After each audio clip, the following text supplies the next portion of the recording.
আজ হলো মানডে 18 মে সোমবার। তো শুভ সকাল বন্ধুরা, কেমন আছো? আশা করি সবাই খুব ভালো আছো। তোমাদের ভালোবাসা নিয়ে আজকে এই ভিডিওটা আমি শুরু করতে চলেছি। আজকে জানো তো আমার দিনটা খুবই সাদামাঠা গেছে। কি বলবো, এতটা পরিমাণে গরম ছিল না আমাদের এখানে।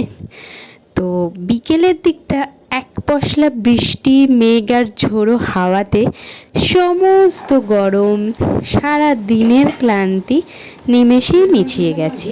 তো চলো এখন দিনটাকে শুরু করি।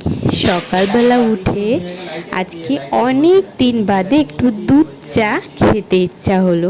যেহেতু আমি চা খেতে একদমই ভালোবাসি না, তবু কেন জানি না আজকে মনটা একটু চা চা করলো। তো চলো, ভাবা মাত্রই কাজ। সামান্য পরিমাণে চিনি দিয়ে আজকে একটু দুধ চা করলাম। আর এই যে 2 কাপ হয়েছে, মাকেও একটু দিয়েছি, আর এই 1 কাপ আমি নিয়েছি। আমার কি আর চা খাওয়ার জো আছে? এই যে দেখতে পাচ্ছেন, ইনি চা খেতে চায়। তো মা খাইয়ে দিল আমার শ্রেয়ান পাপাকে। এদিকে আমি গরমে সেরকম রান্নার ভিডিও কিছুই করতে পারিনি, এইটুকুই করেছি। ওই চুনো মাছ, কুড়ি কুড়ি করে আলু, সমস্ত কিছু দিয়ে মশলা দিয়ে ভাপিয়ে ঠিক এইভাবে রান্না করেছি। এটা খেতে না আমাদের বাড়ির সবাই খুব ভালোবাসে। আর ওই যে বলেছিলাম না, তপ্ত দুপুরের পর এক পশলা বৃষ্টি যেন চারিদিকটা সুন্দর, শান্ত আর মলিন করে দেয়, সাথে আমাদের মনটাকেও। ঠিক সেরকমই এই যে এক পশলা বৃষ্টি শুরু হলো 5টার দিকে।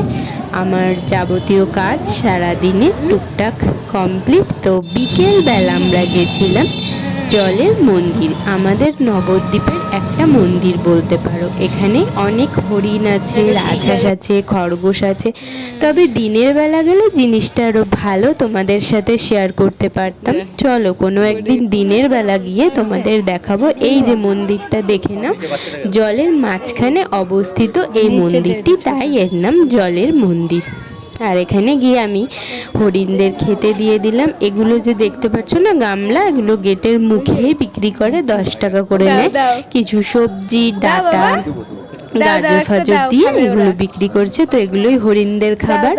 সবাই বেশ আনন্দের সহকারে ওদের খেতে দিচ্ছে। দেখো আমরাও দিলাম, আমার পুচুও খেতে দিচ্ছে। প্রথমে একটু ভয় পাচ্ছিল বটে, তবে আস্তে আস্তে ওরও ভয়টা কেটে গেছে। আসলে কি বলতো, ছোটদের না ছোটোর থেকে যেইভাবে তুমি শিক্ষা দেবে ওরা সেরকমই শিখবে।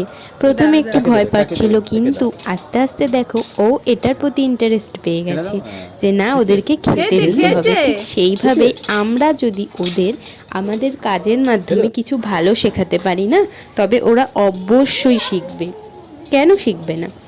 তো এই যে হলো গামলাগুলো, এগুলোই আমরা 10 টাকা দিয়ে কিনেছিলাম। দেখো এরকম পাপা টুকটুক করে ওদেরকে খেতে দিচ্ছিল। এই যে দেখছো কত আগ্রহের সাথে, তাও আর ঠিক এইভাবে প্রতিদিন আমি চেষ্টা করি বিকেলবেলা ওকে একটু বাইরে প্রকৃতির সাথে, বাইরের জীব জন্তু সমস্ত কিছুর সাথে একটু ভালোবাসার তাল